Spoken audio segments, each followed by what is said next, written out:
TC Rádio, a rádio oficial de quem investe. Olha que maravilha, hein, Márcio? Não tá com frio não, Márcio? Com essa jaquetinha aí, tá frio nesses dias não, tudo certo? Sem frio algum, né, pra você ver, né? Um carioca em São Paulo, como é que ele fica? Olha esse cenário aqui, né? Mas tô aproveitando aqui o parque, pegando o pôr do sol, pegando um pouquinho de espera. Agora que a garganta melhorou um pouquinho, mas eu tenho que ficar agasalhado pra ficar firme e forte na semana que vem, né? Então vamos aqui em frente aí. Valeu nesse ponto agora, grande Gabrielzão, também Roberta, todos os magnânimos. Vamos em frente com o fechamento aí, Guizão, fechando com chave de ouro junto com o Vitão. Mas agora a gente traz mais uns pontinhos também legais para encerrar bem antes do feriadão e ficar tudo pronto para segunda. É isso aí, Marcelo. Vamos comentar sobre esse dia. Hoje comigo a Mari Friedman também para comentar sobre esse dia do pregão. É isso aí. Boa tarde, Márcio. Ô, Márcio, o Ibov acabou fechando em alta, né, de 0,44% hoje. Mas na semana, uma queda de 1,80%. Para fazer aquele balanço do mercado no fim de semana, ô Márcio, qual que foi o principal destaque para você? Pois é, poderia ser muito pior, né? Então, entre mortos e feridos, pós questão de arcabouços e até essa questão de GSI, CPMI, todas essas siglas possíveis, né? Livro bege, de questão de Fed, todas essas notícias, todos esses pontos fizeram com que os investidores ficassem bastante receosos, né? Então a gente viu os DIs estressarem, viu o dólar voltar para a faixa dos 5, depois de ficar abaixo ali dos 4,90. Agora a gente está realmente em um ponto em que o Ibovespa não conseguiu furar os 108 mil, precisa retomar esse fôlego para que a gente veja melhores momentos dele, né, na próxima semana, mas a gente tem muitas dúvidas, né?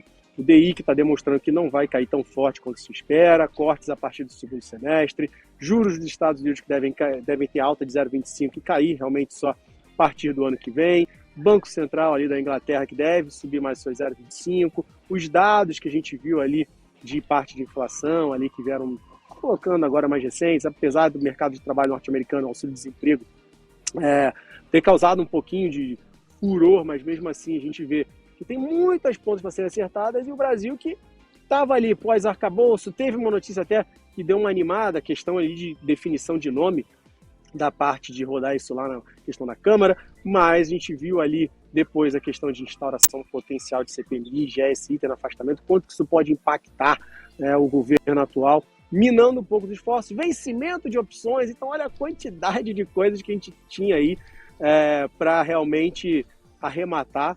Então não digo que fechou tão mal quanto poderia, não. Poderia ser muito pior, a gente poderia ter ficado na faixa de 102 ali, 103 mil pontos.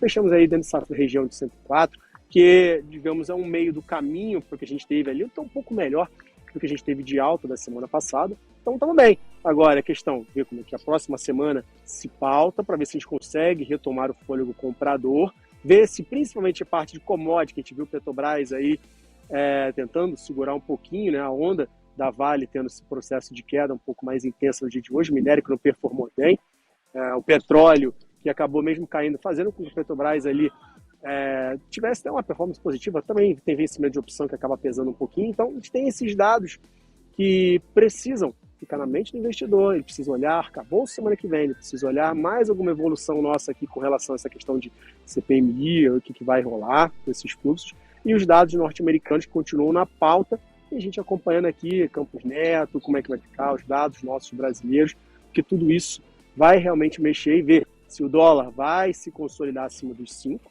para ver se aí a gente vai ficar num cenário um pouquinho mais chato, sambando entre 100 e 110, e o dólar querendo agora instaurar um pouquinho de força e superar 5,10, primeiro a 5,15. Ou se perde os 5 e volta para os 4,89, fazer essas mínimas do ano que a gente está esperando. Vamos ver, tem muita coisa pela frente, tem muitos dados ainda para pipocar. Eu vejo o mercado dando muitas oportunidades, como foi dito aí ao longo do dia, tem muitos ativos que estão fazendo fundos, muitos ativos que estão próximos de mínimas históricas, ativos que estão fazendo até na análise técnica padrão de piercing line, outros tentando montar engolfos de alta, outros com martelos em fundo. A gente viu alguns repiques no dia de hoje, como a Apivida, teve outros ativos que tomaram pancada e tentaram respirar um pouquinho hoje, tem aí Lux, tem Vida, então tem muitos ativos tentando respirar. Petrobras é uma que está tentando aí, né, resistir, e a Vale, digamos aí, se continuar nesses processos de queda e bater o 62 com o Gui ficando careca, vamos ver se ela consegue sustentar esse 73 aí para, digamos, evitar de ficar careca. Agora, se ele ficar careca, também vai ficar bonitinho, porque é um ponto de compra bem legal, com média de 200 semanal. Pois é, mas você acha, Márcio, que o risco do Gui ficar careca, quem tá chegando agora, o Gui disse que se a Vale bater ali os 62, ele fica careca 0-0. Você imagina que esse risco existe de chegar até lá? Tem muita gente perguntando se estamos num ponto de compra pra Vale nesse patamar atual de 74, Márcio. Então, conforme eu até comentei, né, no iDias, ali falando do que a gente estava vendo no canal de baixa, né, com relação à Vale, a gente tem um ponto bem importante, que é essa faixa dos R$ 74, R$ 73, que se não segurar, a gente pode ter um processo sim de queda, que deve levar a Vale para buscar, primeiro, uma região ali de 70 bem rapidinho, e depois temos aí um 67, 65, e aí, óbvio, 67, 65, é 2 palitos para chegar na média de 200 ali e o Gui ficar careca antes do meio do ano. Agora, vamos ver se esse canal de baixa se encerra com essa questão desse fundinho formado agora e pelo menos gera um repique na próxima semana para que retome primeiro o princípio de fôlego comprador, em pullback ainda, para depois ele começar a reverter esse canal de baixa que foi feito aí no curto prazo. Então a gente tem canal de baixa. Agora, precisa começar a reverter por algum ponto e essa faixa aí de preço que está nessas mínimas agora é interessante, mas você tem que ter realmente uma marcação de stop para se proteger, para, digamos, depois não ficar carregando aí, falando que comprou a longo prazo, esperando o Gui ficar careca. Então, a queda seria muito doída. Então, aprontem seus stops. Questão de minério, aí falando diretamente de China, as demandas lá não seguem tão forte como se esperava. A alta que a gente viu do minério mais recente foi muito direta por questão de tempestade em Austrália, né, que penalizou ali um pouco, questão de Rio Tinto, mas a gente viu até Rio Tinto reduzindo um pouco de nível de produção até de par de cobre, se não me engano, falando que não deve ter uma demanda muito fraca, está bem estabilizado, uma demanda muito forte, as coisas estão mais estabilizadas, e isso, óbvio, tende a mexer diretamente com a Vale. Então, por isso o minério caiu hoje, e não tem uma tendência tão espetacular assim com o minério da alta. Por isso, na vez, o canal de baixa segue, tem que tomar cuidado com quem quiser comprar, e o stop tem que estar bem ajustadinho, como eu falei, abaixo da mínima dessa semana, para não ficar bem doído aí o que a gente tem ao longo da próxima semana e ao longo desse mês. Ô, Márcio, aqui na Station, tô vendo o nosso ouvinte mandando mensagem, o Rafael Braga, ele mandou pergunta aqui pedindo visão a respeito do petróleo. Se é uma visão mais altista ou baixista pro petróleo. Ele comentou aqui que ele esperava um movimento positivo mais forte para Prio essa semana, por conta do que aconteceu com 3R Petroleum, e ele meio que se decepcionou com isso. E ele queria ouvir a sua opinião sobre o petróleo, Márcio. Beleza. Petróleo, a gente viu muitas estimativas agora, né? Se não me engano, uns bancos que falaram de petróleo a $100, falando que vai chegar, porque a questão de, digamos, não ter um desaquecimento tão forte da economia norte-americana, e de que os cenários não estão tão negativos quanto se pensava, e que ainda vai haver uma puxada nesse preço e tudo mais. Então, tem esses pontos, tem comentado, e o pessoal tem olhado até com bons olhos a questão de petróleo. Mas, vamos ser bem sincero aqui, a gente tem sempre uma OPEP que vai procurar ali fazer os seus ajustes para também jogar ali também dentro de uma margem que fique saudável. Eu falando aqui de Junior Oil diretamente, eu sou mais suspeito, porque a galera que acompanha aqui, né, Magnânimo lá, o pessoal viu da Magnânimo, no Station, o Márcio Lorega, tanto no Insta quanto também lá no próprio YouTube, aqui dentro das partes que eu vou sempre comentando no iDias, eu sou muito comprado em Prio, eu gosto muito da Prio. A minha preferência é ela, até, digamos, com as próprias questões que tiveram da 3R, os escândalos de gestão, de governança, que vai ser investigado pela CVM, reitero, Prio, tem questão ali do lifting cost dela que é bem baixo, ela tende a se aproveitar melhor disso, mas eu, no finalzinho da semana passada para essa, eu soltei uma operação de swing trade em Petro, e que deu um bom êxito, demos uma parcial magnífica nela, pegando uma semana até do Ibov em queda, a Petrobras conseguiu uma performance muito bacana, a gente fez mais de 4 meses, se não me engano, de parcial, e conseguimos proteger bem esse movimento, e aí aproveitamos um movimento de curto prazo. Agora, com relação à parte de petróleo, eu diretamente vejo que vai ter bastante volatilidade, o cenário ainda está bastante incerto, se vamos ter um nível de recessão muito pesado, ou se vai ser algo, digamos, mais suave. Estados Unidos ali fica mesclando entre uma questão de que a inflação ainda persiste, e que isso, né, não machucou a economia, mas tende a machucar um pouco mais, mas mais para o segundo semestre da economia norte-americana, que faz sentido aumentar 0,25 e manter os juros acima de 5% ao longo desse ano, e só ano que vem cair. E óbvio que isso vai levar a desaquecimento. Leva a desaquecimento lá nos Estados Unidos, leva a desaquecimento geral. Não vejo China mesmo com um PIB bacana, um tanto fôlego assim para demandar muito forte a questão de petróleo para esse período, e isso o minério também já vai refletindo um pouco. Então acho que junho faz sentido, um custo bem baixinho, vejo o PRIO mais fazendo sentido agora, mas ó, a gente vê as oscilações de curto prazo como movimentos muito aí pontuais de ajuste, principalmente vencimento de opção pesa um pouquinho a semana, teve arcabouço, então foi muita volatilidade. Respirar, ver a próxima semana, e eu vou passar uns pontinhos também ali interessantes no final de semana, ali quando eu passar a nova semanal, a respeito de PRIO e 3R, para vocês ficarem por dentro. Então, um grande abraço aí, Magnânimo. Aguarda que dentro dos dias vai ter uns conteúdos bem bacanas para vocês verem. Maravilha, Márcio. Boa, Marcião. Obrigado, viu, pela sua participação aqui com a gente.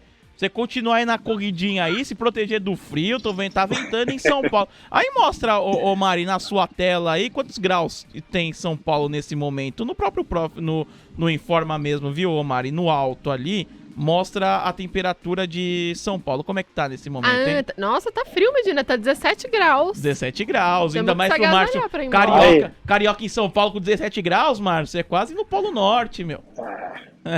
Nem me fala, agasalhado até o pescoço, rapaz. A adaptação é complicada. O que vem de praia, vir pro frio danado aqui, mas tá tudo certinho, né? A gente também aproveita os bons momentos aqui nesse parque, aqui bem tranquilo. É o Vila Lobos onde eu tô. Então aqui fica bem tranquilo, bem sereno.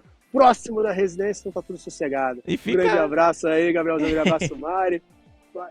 Fica tranquilo aqui, né? Fica dentro de um espacinho bem legal. Isso aí fica um fundo bacana também ali, as árvores, molecada jogando bola ali, deu pra ver também, o pessoal batendo futebol também, o pessoal acompanhando esse início de feriado pra muita gente.